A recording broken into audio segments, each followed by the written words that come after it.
Jan Dominik Bogataj je brat frančiškan. Študiral je klasično filologijo na Filozofski fakulteti ter teologijo na ljubljanski teološki fakulteti.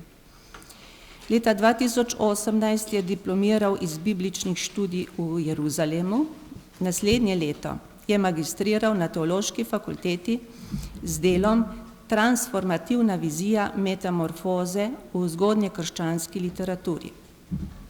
Zanj je kot prvi študent teološke fakultete prejel študentsko Prešernovo nagrado. Sedaj končuje doktorsko dizertacijo na Inštitutu Augustinianum v Rimu in deluje kot raziskovalec na Teološki fakulteti Univerze v Ljubljani. Prosim. Najlepša hvala za tako prijazno povabilo. Že kar nekaj mesecev je minilo, odkar me je gospod Bogdan poklical, tja še daleč v Rim. Rekel, povej nekaj o glejskih očetih. Pa sem mu napisal tam enih par idej, nekaj tem. Tako imenitno se mi je zdelo, da tudi tukaj na področju Gorice, Nove Gorice, bi se začeli zanimati še malo bolj za to bogato glejsko dediščino zgodnjega krščanstva, s katerim se sam tudi bolj profesionalno ukvarjam. No, ampak smo potem pravzaprav po kar nekaj razmisleka prišli do ene druge teme in zelo zadovoljen sem, da je do tega prišlo. Sam se moram sicer še najprej z nekaj kaptacijo benevolencije pravzaprav posud s pepelom. Tukaj se čutim zelo majhnega, paradoksalno, pred vami. Ko sam šele stopam na pot pedagoškega dela, se tukaj počutim nekako neprimernega pred ljudmi, ki vas krasijo desetletja tega dela. Tako da že vnaprej se opravičujem, če ne bom zelo konkreten, oziroma če pravzaprav to predavanje oziroma ta predstavitev ne bo kot nekakšen pedagoški priročnik. Danes smo navajeni na 5 zlatih pravil, 10 nasvetov, 12 orodij. Pa mislim, da je pravzaprav vsem, ki nam je humanistika blizu, jasno, da tako kompleksnega pojava, kot je človek, ni mogoče zaobjeti z nekaj pravili. Tako da vas vabim rajši na krajši potep tja v daljna stoletja krščanske antike, da bi od tam dobili nekaj tega navdiha, mogoče znova odstranili nekaj prahu z teh naših tako mogočnih in imenitnih temeljev, na katere smo in bi lahko bili še bolj ponosni. Tukaj sem gledal napis 2 cerkvi za evropsko kulturo, sploh ta kratica, ki nas letos spremlja, EPK, Evropska prestolnica kulture. Silno sem vesel, da imamo nocoj, oziroma da imamo danes, da imamo danes možnost razmišljati o 2 temeljnih obdobjih za to, čemur pravzaprav rečemo evropska kultura. In globoko verjamemo to. Sam se bom posvetil antiki, kasneje bo sledilo še predavanje iz časa evropskega humanizma in res sem vesel in se zahvaljujem organizatorjem za to možnost, da skupaj razmišljamo oziroma pravzaprav se potopimo tja daleč v daljno 4. stoletje.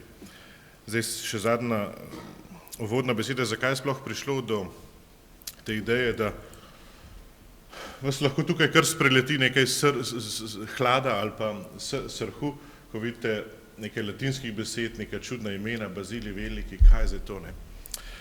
Letos namreč pri založbi Kot Logos pripravljam izbor del Bazilija Velikega, ki govorijo pravzaprav o klasični kulturi. In povod za to zbirko, ki ne bi šla tako še letos, morda proti koncu leta, je bilo prav to delo, ki ga tukaj lahko preberete v latinščini, pa sem se drznil vseeno pustiti 2 skromni latinski besedi, ker sem prepričan, da jo lahko vsi razumemo. Ad adolescentes. Se pravi, posvetili se bomo temu kratkemu delu, ki bo, upam, da čez nekaj mesecev prevedeno v slovenščino in ga boste lahko tudi brali. Sem si želel, da bi že do danes uspelo to, ampak so me druge obveznosti potem prehitele, da bi povlekli nekaj idej, izzivov, ki bi lahko potem služili tudi morda za naš pogovor v nadaljevanju tega dneva. Zdaj najprej bo treba nekaj tega hermeneutičnega napora, da se preselimo tja v čas krščanske antike, v 3. 4. stoletje, da bi lahko potem boljše razumeli pravzaprav tudi njegove nauke za sedanjost. Kdo je bil Bazilij Veliki? Bazilij Veliki velja za enega največjih cerkvenih očetov, rečemo mu tudi Bazilij Cezarejski, spada med 3 velike Kapadočane. Kdo so bili cerkveni očetje? Cerkveni očetje so bili veliki možje iz krščanske antike, se pravi tisti, ki so prišli za svetim pismom, pa vse tja nekje do začetka srednjega veka in so svojim življenjem in pa tudi svojim naukom nekako postavljali temelje tega, česar danes pravzaprav poznamo kot krščanstvo. Škof Jurij bo tukaj malce pogledal, ampak svetopismo se zaključi tam okrog leta 100, 110, 120, kakorkoli, medtem ko je potem ta prva oziroma druga, tretja generacija krščanskih mož in žena prišla in pravzaprav začela živeti iz tega, kar se je oblikovalo kot svetopismo dalo, in je ta generacija dala prve smernice, kaj sploh razumemo pod temi pojmi, pod temi spisi, pod tem oznanilom. In zato so njihovi nauki, njihova besedila tako izjemnega pomena tudi za danes, v to sem trdno prepričan.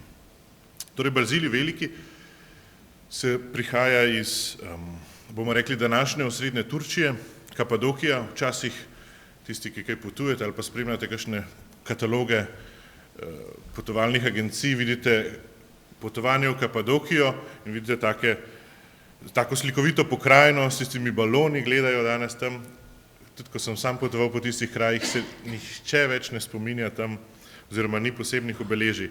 Ampak poznamo 3 velike Kapadočane, ki so pravzaprav ključni za oblikovanje krščanskega nauka, kot ga poznamo danes. Poleg Bazilija Velikega še njegov brat Gregor iz Nise, ki je bil tudi veliki škof, in pa Bazilijev prijatelj Gregorij Nazijanški. No, od Gregorija v slovenščini že imamo 2 knjigi, medtem ko v Baziliju zaenkrat še ne. Bazilij se torej šola v Cezareji, potem v Konstantinoplu in tudi v Atenah. Torej prejme vrhunsko izobrazbo tedanjega časa, ki pa je bila takrat še zelo klasično utemeljena. Pravzaprav prejme vrhunsko izobrazbo v grški klasični kulturi. To bo pomembno seveda za naš temo v nadaljevanju. Študira retoriko, filozofijo, literaturo, naravoslovje. V Atenah študirate skupaj s prijateljem Gregorijem Nazijanškim in takrat je v Atenah bila še popolnoma poganska šola, akademija. Vemo, da Platonovo akademijo ukinejo šele v začetku 6. stoletja in to je tisti čas, čeprav smo v 4. stoletju že v drugi polovici 4. stoletja, že v dobi, ko nekako krščanstvo postane ena izmed vodilnih kulturnih silnic tedanjega imperija, je izobraževalni sistem nekako caplja za tem, ali pa bomo rekli obratno, tudi krščanstvo, novi krščanski svet pozne antike pravzaprav prepozna izjemno vrednost klasične kulture in prav med temi temelji se bomo danes gibali.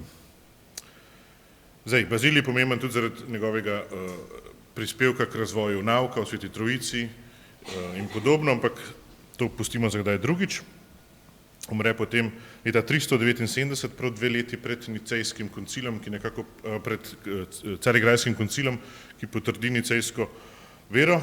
Umre mlad, izčrpan od dela, bolečin, ogromno truda je vložil tudi v karitativno dejavnost, znan je kot ustanovitelj prvih pravzaprav bolnišnic, ki jih poznamo, sirotišnic in zatočišč za uboge.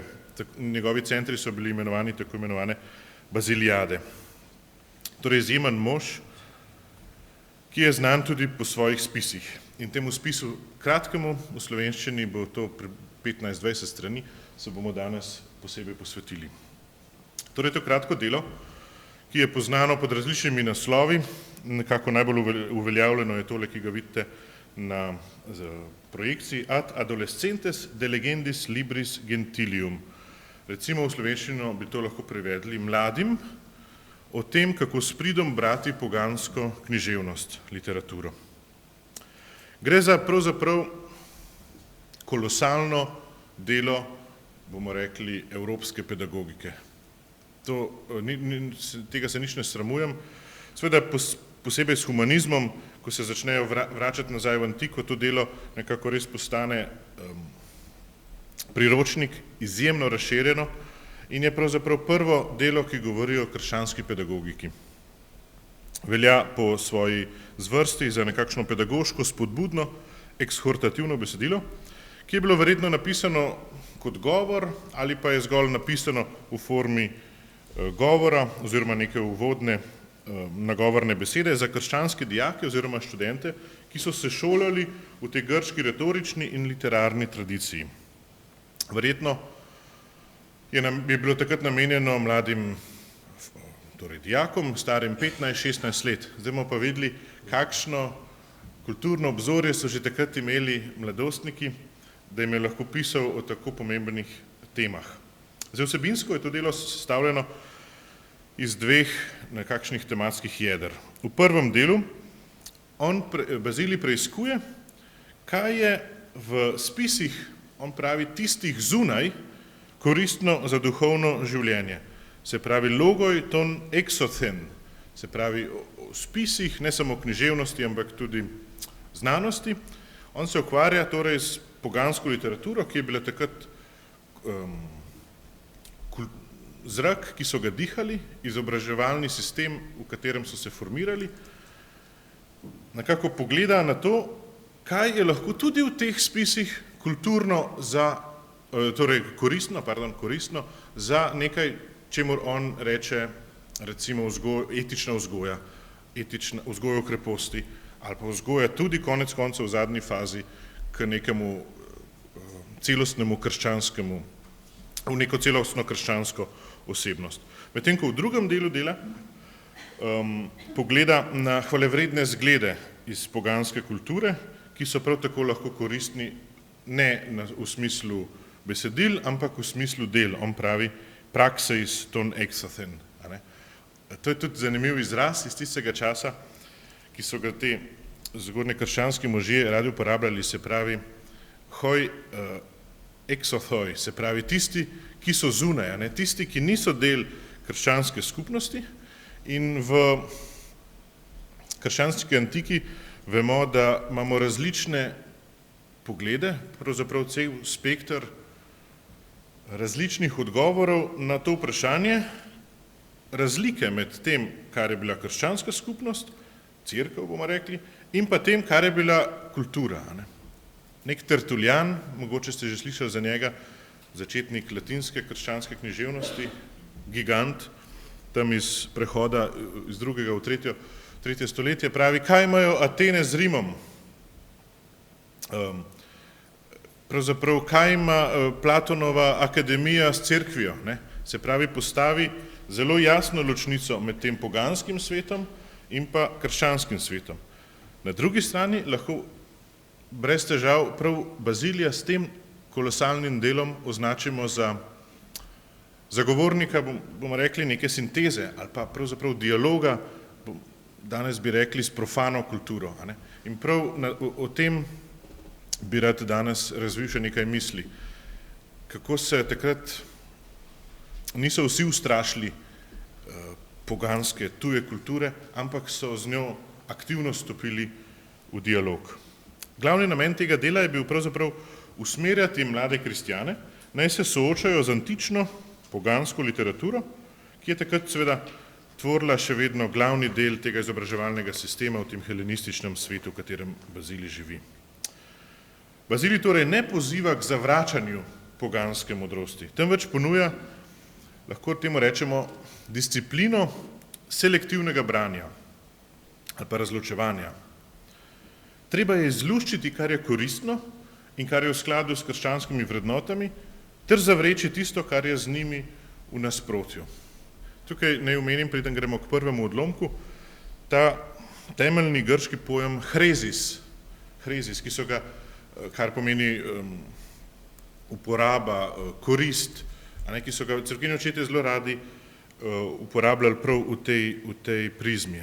Kaj lahko služi tudi tiste kulture, ki je nam tuja ali pa ni naša, kaj lahko služi pravzaprav v čem lahko tudi v njej vidimo, kot so rekli, kot so Justin, Irinej, ta semena logosa, pravzaprav je Bog ustvaril v svet in tudi vse ljudi, se pravi, in v njih zasadil različna semena, ki lahko tudi nam spregovorijo. Nekako on spodbuja k temu, da se ne bi branili, da se ne bi bali pogovarjati z drugače mislečimi in se od njih tudi učiti.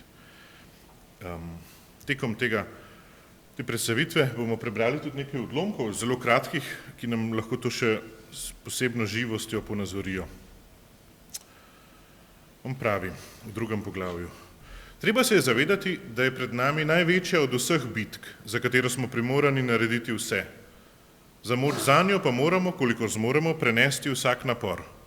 Pogovarjati se moramo s pesniki, zgodovinopisci, govorniki, pravzaprav z vsemi ljudmi, ki lahko kaj koristijo v skrbi za našo dušo. Tukaj on pravi, ko misli pesnike, misli na velike pesnike, tudi grške antike, misli na Homerja, ki opisuje med drugim tudi recimo občevanje bogov z ljudmi ali pa z živalmi ali pa podobno. Se pravi, nekaj, kar je bilo tistim bolj rigidnim recimo zagovornikom te večne ločnice od poganske kulture, pravzaprav nekaj nezaslišanega. Potem zgodovinopisci, ki so seveda propagatorji poganskih mitov, govornik in tako naprej, ampak on pravi, z njimi se moramo pogovarjati. Potem uporabi to metaforo, tako kot barvari, ki preden nanesejo barvilo, naj si bo škrlatne ali katerikoli druge barve, pripravijo tkanino, tako se bomo tudi mi, če želimo ohraniti neizbrisno idejo dobrega, najprej posvetili poganskim naukom, da bi na to razumeli skrivnosti svetega nauka. Pajdoma. Se pravi, on želi vso to profano kulturo preiskati, da bi služila k temu, kar pravzaprav on želi pripeljati na koncu, tudi k razumetju ali pa globljemu vstopanju tudi polnosti krščanskega razodetja. Za tiste čase so bili to zelo močni in zelo revolucionarni stavki. In potem še eno drugo metaforo, Bazilij je genijalen v teh metaforah, ki si jih lahko zapomnimo.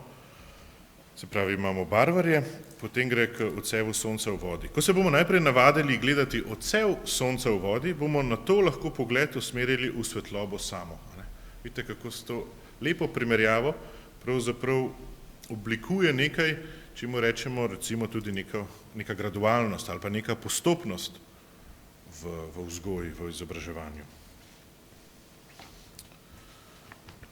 Takole, nekaj barvarjev iz antike nas bo spremljalo, da se malo oddahnemo.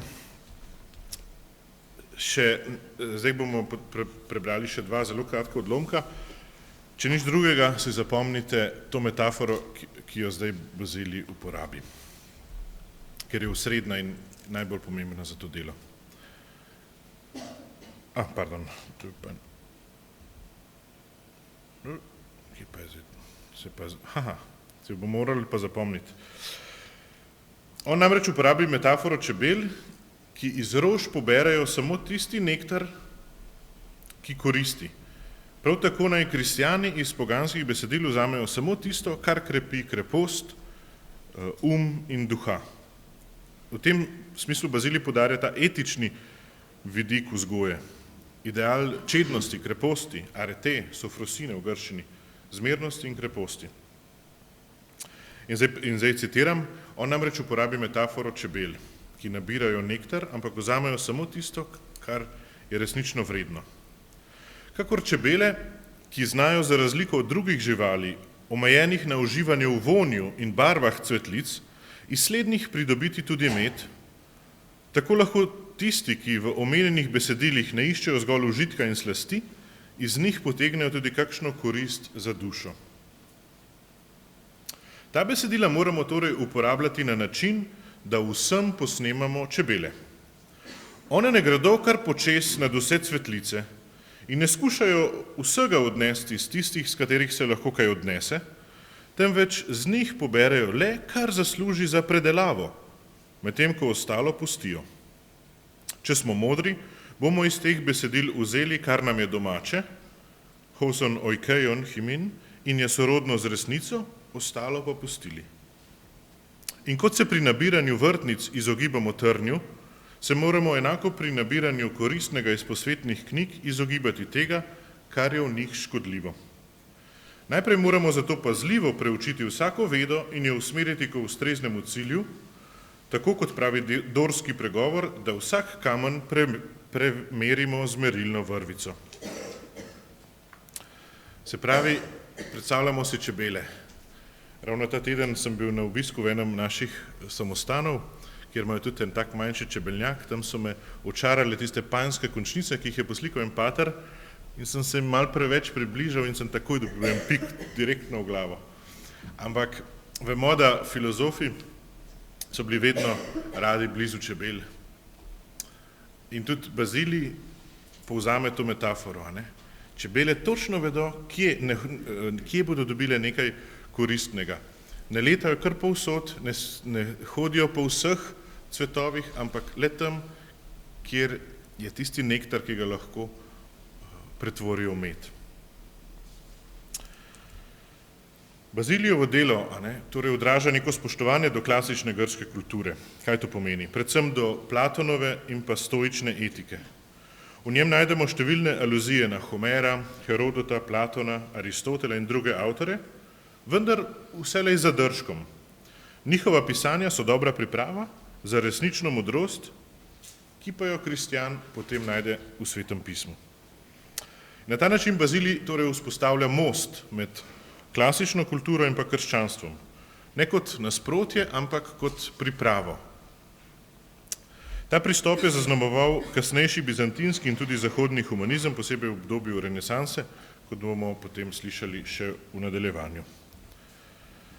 On pravi, če torej obstaja kakršnakoli vzajemna povezava med omenjenima znanostma, bo poznavanje obeh le v korist. Če pa povezave ni, potem bo medsebojna primerjava nemalo pomagala v trditvi v boljši znanosti. Se pravi, on govori o dveh znanostih ali pa sistemih razmišljanja, kakorkoli, tukaj uporabi to neprevedljivo besedo logos, med tem klasičnim poganstvom in pa novim krščanstvom. S kakšno podobo lahko bolje predstavimo obe učenji, paideuzis. Kakor je drevesom lastna odlika, da ob svojem času obrodijo sadove, na njihovih vejah pa kot okras rastejo tudi listi, tako je glavni sad duše resnica, vendar ni brez smisla, če se odene v pogansko modrost kot v listje, ki sadežem nudi senco in jih olepšuje. Vidimo spet eno tako lepo metaforo drevesa in tudi listov, ki so lahko v okras. On se ne boji tega, oziroma se ne brani tega, če so lepi, če so dobri, če lahko vodijo k dobremu. Kulturni kontekst, kot sem tudi že nakazal, nastanka Bazilijevega dela je izjemno zanimiv. Saj se umešča v prelomno obdobje, ko se je krščanstvo še nekako kulturno prebijalo iz obrobja rimskega imperija prav v njegovo središče. Ne le politično, temveč tudi intelektualno in kulturno. To delo je nastalo nekje v letih od 370 do 375, natančnega datuma ni, torej po Milanskem ediktu leta 313, s katerim je cesar Konstantin krščanstvu priznal svobodo, in pa pred dokončno zmago nicejske pravovernosti na konciliju v Carigradu leta 381. Krščanstvo je bilo v tem času uradno priznano, dovoljeno, vendar še ni kulturno prevladano. In to se mi zdi pomembno tudi za naš čas, če razmišljamo o odnosu med krščansko in pa recimo temu posvetno profano kulturo. Še vedno je namreč obstajala močna poganska tradicija, še posebej na področju izobraževanja. Tukaj lahko spomnimo na edinega poganskega cesarja iz tega časa, Julijana Apostata, odpadnika, ki je leta 362 denimo prepovedal krščanskim učiteljem, da bi predavali v šolah, posebej, da bi učili to klasično književnost. Tukaj vidimo, da je bila močna tenzija, mogoče močnejša tudi kot danes, kakorkoli, to sodbo bom pustil vam. Krščanski učenci, kot je bil tudi mladi Bazilij, so obiskovali šole, kjer so se učili poganskih avtorjev. Takrat še niso obstajale močne ali pa široko obsežne krščanske šole. In te poganske šole so bile pogosto brez kritičnega odnosa do pogleda na svet, ki so ga predstavljali ti klasični poganski avtorji. In ta napetost je pravzaprav zahtevala določen teološki in tudi pedagoški odgovor, na katerega je skušal odgovoriti Bazilij. Kako naj kristjani berejo in sprejemajo pogansko dediščino? Tukaj naj omenim besedo, ki je pravzaprav vam dobro znana, paideia. Mogoče bo več o tem še priložnost spregovoriti v drugem predavanju. Paideia je grška beseda za vzgojo, to vsi vemo, kultivacijo človeka v idealih kreposti, razuma, reda, skladnosti. Vse to, kar poznamo pod tem grškim pojmom kalokagathia, se pravi vzgoja za tisto, kar je lepo in dobro. Kalos, agathos, se pravi lepo in dobro, to je bilo za Grke pravzaprav eno. In to pomeni transponirano, da pravzaprav izobraževanja da je izobraževanje tudi nemogoče ločiti pravzaprav od vzgoje. In v tem smislu smo pri temeljih tudi naše evropske kulture. In zato sem prepričan, da govor o teh temah ima še kako kaj zapovedati tudi v kontekstu, bomo rekli, Evropske prestolnice kulture in v kontekstu današnjega sodobnega spraševanja o vlogi vzgoje v izobraževanju. Na ta način pravzaprav obujamo te stare humanistične, tudi antične vrednote, ki smo jih, moramo priznati, kar prepogosto pozabili. Se pravi, ta že poganski model se je osredotočal na tako estetsko, kot tudi moralno in pa intelektualno izpopolnitev, napredek mladih ljudi, utemeljen v poganski filozofiji. Na drugi strani so pa kristjani verjeli, da je modrost utemeljena v Svetem pismu. In zdaj, kako to združiti med seboj? Bazilij piše takole: v večno življenje nas vodi svetopismo, ki nas vzgaja preko skrivnosti. Dokler pa zaradi nezrelosti ne moremo razumeti globine pomena njegovih skrivnosti, se z očmi duše vadimo na drugih, na tako zelo različnih spisih, kakor v senci ali v ogledalu. Tako posnemamo tiste, ki izvajajo vojaške vaje. Te si pridobijo spretnosti v rokah in skokih, nato pa sadove svoje vzgoje, paideia, izkoristijo v bitki. Tukajšnji župnik bo gotovo razumel to prispodobo, da je najprej potrebna vaja, da smo potem lahko sposobni za boj. In če se ustavimo še pri nekaj njegovih besedah, on piše: ker je krepost pot do našega življenja in ker so pesniki, pa tudi drugi prozaisti, zlasti pa filozofi, v več svojih delih krepost slavili, se moramo usmeriti predvsem na te odlomke. In potem on gre k konkretnim primerom iz te grške klasične antike. S tem vas danes ne bom mučil. Skušal sem izbrati tiste bolj programske navedbe, ki nekako izoblikujejo njegova načela. Nemajhna korist je, da se duše mladeničev udomačijo in privadijo na krepost, kajti v resnici prav tako poučevanje, ko se vtisne globoko v nežno dušo mladega človeka, po naravi ostane neizbrisno. Se pravi, kot je bilo že tudi prej v uvodoma rečeno, je krepost tista, je pravzaprav ta celostna vzgoja in razvoj vseh človeških zmožnosti za dobro, za lepo, za resnično, tista, ki je pravzaprav v središču vzgoje.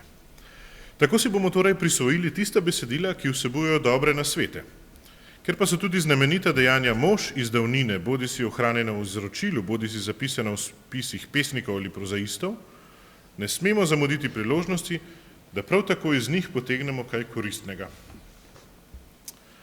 Že v začetku sem dejal, on na eni strani išče navdiha v spisih klasičnih avtorjev, na drugi strani pa tudi v njihovih zgledih.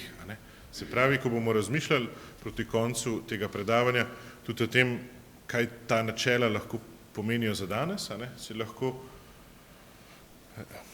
izberemo, ali pa nam lahko stane v spominu prav to dvoje. Po eni strani kultura, literatura, umetnost, po drugi strani pa tudi neki zgledi, morda športnikov, morda drugih mož, ki jih danes širša kultura razume kot nekaj pozitivnega, kot nekaj krepostnega.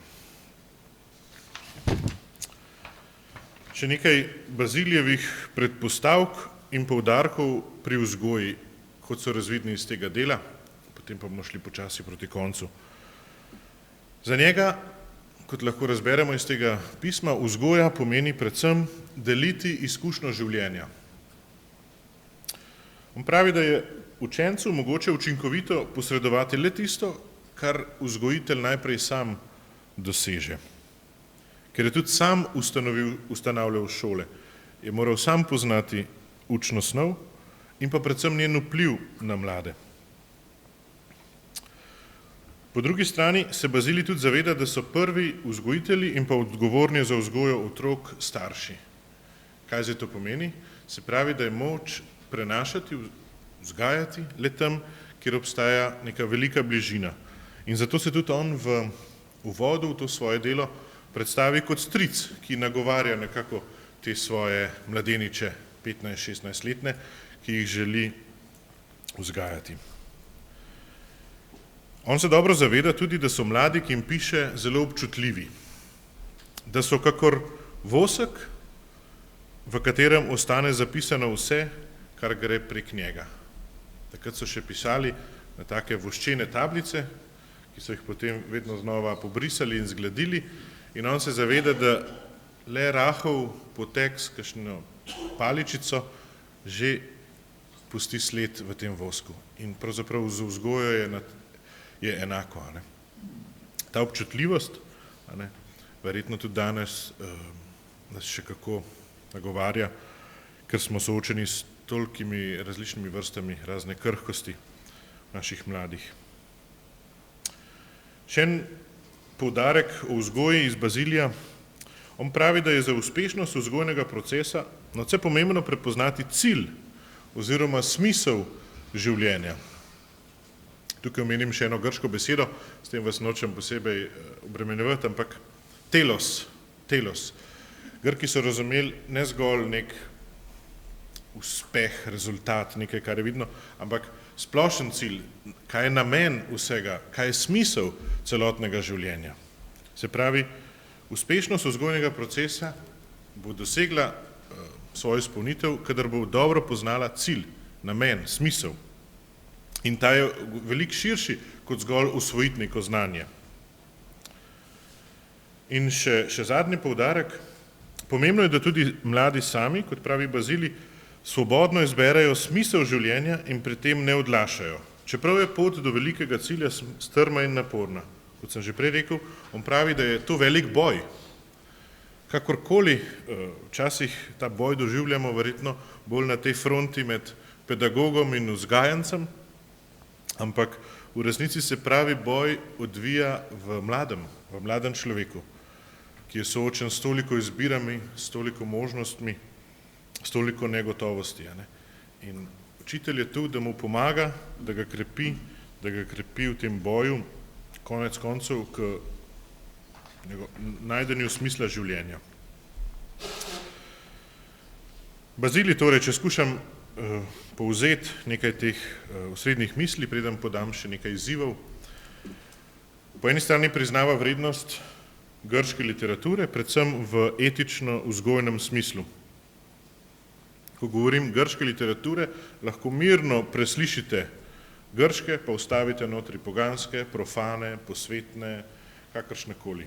Ko rečem literature, lahko preslišite in rečete kulture, predstavite v sodobni čas vse, kar nas obdaja, ves ta kulturni horizont je pravzaprav to, kar je bilo za njih takrat literatura. Niso poznali YouTubeov, Netflixov in podobno. Bazilij nazadnje opozarja na nevarnost moralno dvomljivih vsebin. V mitologiji je ogromno tega, raznih oblik razvrata, nečistost bogov in podobno, kot sem že omenil. Torej, poziva k disciplini branja, oziroma k kritični distanci, s katero naj mladi takrat berejo antična besedila, lahko rečemo, kritičnemu presojanju, ko se soočamo s profano kulturo. In kot kristjan seveda postavi Božjo besedo kot nadrejeno človeški modrosti, ampak obenem dopušča, da je poganska misel lahko priprava na njo. On oblikuje na ta način nekakšen krščanski pravoverni platonizem, ki predvideva to postopnost in ni tako radikalen kot že prej omenjeni Tertuljan ali pa kdo drug, ki je dvomil v to, da lahko ta poganska profana kultura karkoli prispeva k vzgoji krščanskega človeka. Na nek način je ves ta proces, o katerem govorim, koncu pozne antike, del širšega kulturnega procesa pokristjanjenja izobraževanja, ki je potem doživel svoj razcvet v bizantinski pedagogiki, kasneje pa tudi v latinskem srednjem veku, o čemer bomo slišali še v nadaljevanju. Za delo je značilna didaktična narava, smo videli, Bazilij ne teoretizira, ampak praktično svetuje, uporablja številne metafore, podobe, zglede. Na nek način skuša izdelovati sintezo klasičnega in krščanskega in pa močen poudarek na etiki in pa kreposti. Poudarek je na oblikovanju značaja, ne zgolj na posredovanju znanja. In pa še zadnja stvar, nekako skuša predlagati model tako imenovanega dvojnega branja. Branje z notranjim razločevanjem, diakrizis, kot vadba v razumu in kreposti. Tako etično obstaja potreba po tem razločevanju, kaj služi meni, kaj služi mojemu razvoju, kot tudi, etično bomo rekli, ali pa razumsko, tudi v razumski sferi, kaj služi mojemu napredku, kaj pa ta napredek zavira. Lahko torej sklenemo, da je ad adolescentes oziroma to pismo mladim eno izmed najpomembnejših patrističnih vzgojnih besedil in velja za temelj krščanske humanistične pedagogike. V latinščino ga je v začetku 15. stoletja prevedel Ronaldo Bruni, kmalu zatem pa je postalo temelj zahodne pedagogike. In srčno upam, da ga bomo lahko še kmalu prebrali tudi v slovenščini. Bazilij Veliki s tem delom ne le da pokaže odprtost do klasične kulture, temveč jo tudi umesti v okvir krščanske askeze, etike in soteriologije. Zdaj za konec mi pa dovolite še nekaj izzivov oziroma nekaj pozivov k aktualizaciji vsega tega, o čemer smo sedaj razmišljali. Podolga bom v obliki vprašanj, pa si lahko morda kakšno besedo, kakšno vprašanje zapišete, da potem lahko služi kot iztočnica tudi za delo po skupinah. Jaz namreč tudi pedagoškega dela ne razumem kot zgolj neko prelivanje ene materije v neko drugo steklenico, ampak morda bolj kot provokacija, pedagog kot provokator, kot tisti, ki postavlja izzive. Danes mladi nismo zadovoljni s tistimi, ki nam hočejo pametovati, ampak s tistimi, ki nas nekako izvlečejo iz naše lastne omejenosti. Zato tudi nekaj takih provokativnih vprašanj. Recimo lahko razmišljamo, katere so vsebine, ki niso strogo del pedagoškega procesa, pa lahko vseeno služijo pri njem. Skušam vas nekako usmeriti v razmislek o tej meji med tem, po eni strani meji med krščanstvom, med vsem naukom in vrednotami, ki jih zagovarjamo, in pa po drugi strani med kulturo, ki je profana, ki je sekularna, ki je posvetna, včasih tudi nasprotna krščanstvu, da razmišljamo o tem odnosu, kaj lahko tudi iz te profane kulture pravzaprav služi. Lahko to zapeljemo tudi drugače, recimo etnično. Prej sem slišal takole za hrbtom en pogovor, nisem posebej, ampak ujel sem nekaj problematik tega, recimo soočanja med različnimi narodnostmi v naših razredih, med različnimi jeziki, problematike, ki nastanejo iz tega, med odnosom med, bomo rekli, našo slovensko domačo kulturo in tujimi kulturami, ki so čedalje bolj navzoče v naših koncih. Ali je ta naš odziv nasproten, kritičen, tak, boječ, ali zmoremo ta dinamizem za neko ustvarjalno soočenje, za resničen ta dialog, ki skuša kot čebele nabrati tudi v, bomo rekli, tujih kulturah tisto, kar lahko obogati našo kulturo. Potem recimo odnos med, bomo rekli, našo stroko in pa drugimi znanji okrog, a ne? Ali se zapiramo zgolj v to, kar smo se sami naučili, ali stalno težimo za posodabljanjem, bomo rekli, tudi po profesionalizaciji tega.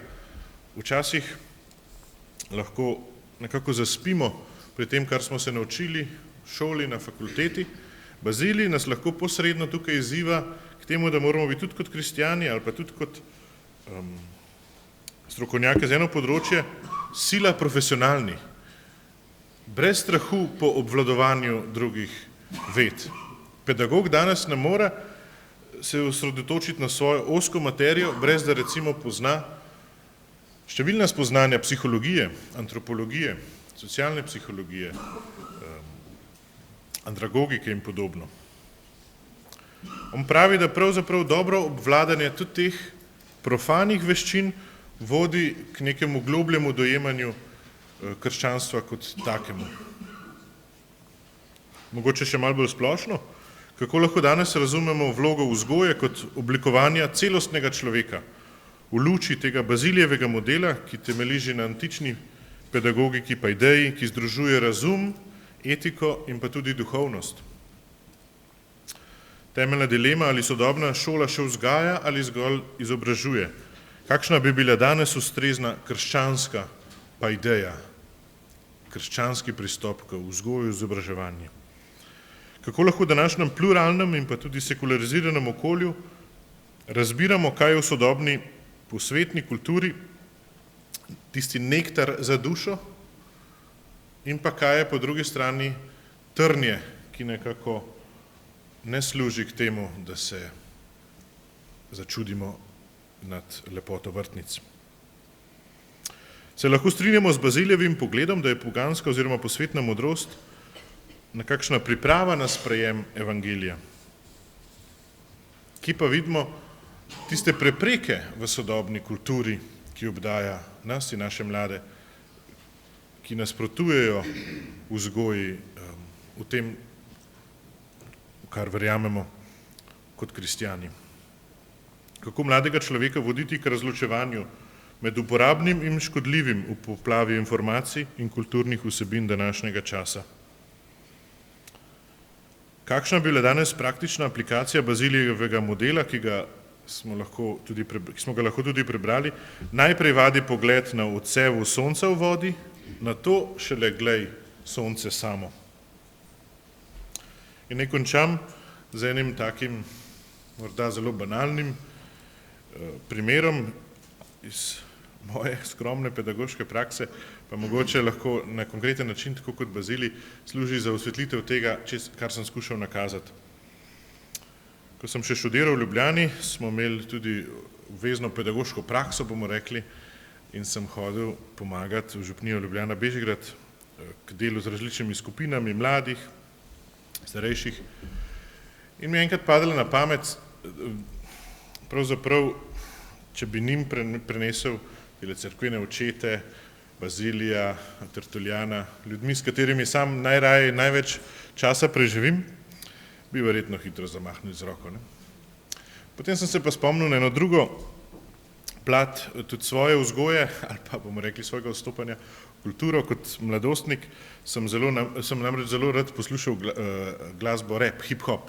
In takrat je bila ravno ena nova skladba tam na YouTubu, ne vem, če boste poznali, če ste slišali, v Ljubljani en glasbenik, ki se imenuje Nipke, in takrat je objavil eno pesem, Iva ali nekaj takega, z eno vsebino, ki me pa sila pretresla, namreč govori o eni mladi gospodični, ki je doživela posilstvo, pa potem se nekako vleče iz tega in tako naprej, in sem rekel takrat, boljš kot z Bazilijem Avguštinom, začnem z Nipkejem in jim zavrtim tisti YouTube posnetek, takrat je bil čist nov in so obnemeli, ker je bila sama zgodba tako močna, da je pravzaprav, smo pogledali še enkrat drugič in potem 2 ure nismo mogli govoriti in to je bila najbolj globoka veručna ura v tisti župniji iz tistega časa, se spomnim. Na ta način se mi zdi, da je vredno premisliti, kaj v naši kulturi, ki nas obdaja, lahko služi kot izziv, česa se moramo tudi bati, ampak predvsem, da se ne bi ustrašili tega, da se ne bi ustrašili tujega, drugačnega, različnega, ampak da bi vlagali svoj napor ravno v to razločevanje, ki se mi zdi, da lahko vodi potem tudi k višjim vrednotam. Toliko z moje strani zaenkrat, sem pa pripravljen tudi na kakšno vprašanje. Hvala za pozornost.